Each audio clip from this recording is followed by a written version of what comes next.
welcome back to my film and TV channel. We're all staying safe and well. We've got a British crime drama television to look at today, created by Toby Whithouse, and it's on Alibi this, yes, so if you've got Alibi or check your streaming sites, it might be moved on to other places, but we'll have a look at something called The Red King. It follows a smart, capable and by-the-book Sergeant Grace Narian, who was flying high as an inner-city police sergeant before being forced into a punishment posting, yes.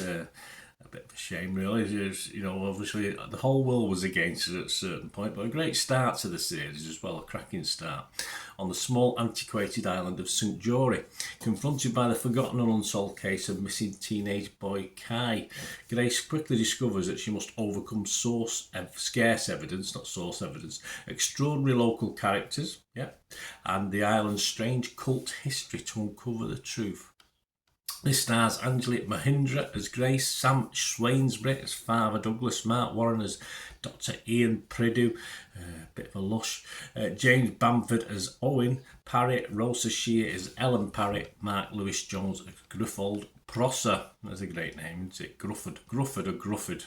Obviously I don't know, it's Welsh, they have a way of pronouncing things, don't they? This premiered on Alibi, as I said, on the 24th of April 2024. I'm doing this review on the 14th of May 2024.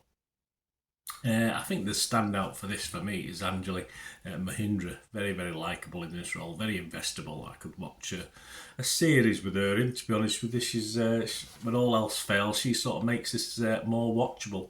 It's of course got, as you can probably gather from what it's about, hallmarks of a sort of Wicker Man stroke Midsummer Murders, and I mean Midsummer Murders without Barnaby, of course. A folk horror vibe to this.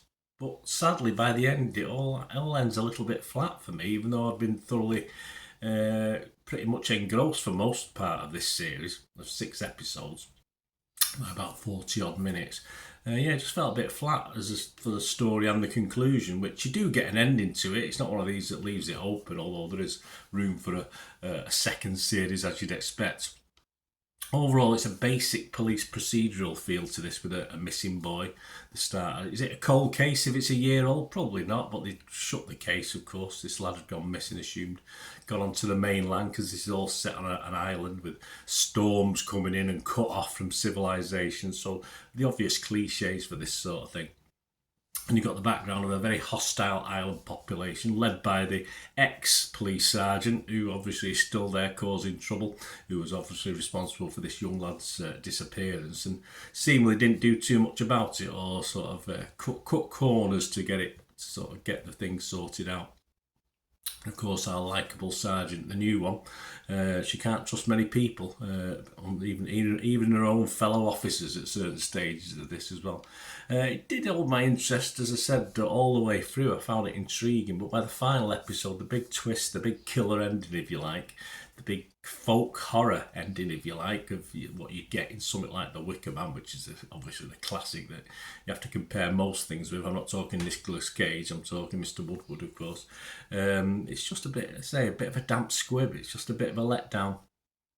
So in conclusion, high expectations early doors, a genuinely interesting watch for the most part, as I say, helped by the lead actor, but something for me a little bit missing by the end. But ultimately, despite the flat ending, it was okay for the vast majority of it, so I will give it a positive score. I'd have to be fresh on Rotten Tomatoes, I couldn't be wrong. I'd have to be positive on Metacritic, and I'm just going to give it my basic watchable score. I say I'm probably hedging towards 7 out of 10s for the first 4 or 5 episodes, but by the end, I'm just going to give it a watchable 6 out of 10, because you like me might be a little bit disappointed with the ending. What are other people thinking? Well, if you go over, the only thing I've got is Internet Movie Database. There's 400 people have left scores and reviews, and it's getting a healthy score. Yeah, it's getting 6.7 out of 10. So I don't disagree with that at all. I can fully understand that. As I say, it was only the ending that sort of knocked it down for me. There you go, guys. Let me know what you think. If you've been watching it, or you get to watch it, if you've watched a couple of episodes, or just let me know what you think. And please, if you are new to the channel, push that subscribe button, push the bell notifications, everything film and TV, of course, reviews like this, film reviews, information vlogs, lots of different things. And if you check through the channel, you'll see stuff on my football team, Manchester City, as well. So if you're interested, or you know someone who might be interested, just give me a kick in my direction. I'll be very, very grateful. And you can follow me on X and TikTok at the same address, at Bernard_Dineen, D-I-N-N-E-N, should be on the screen there.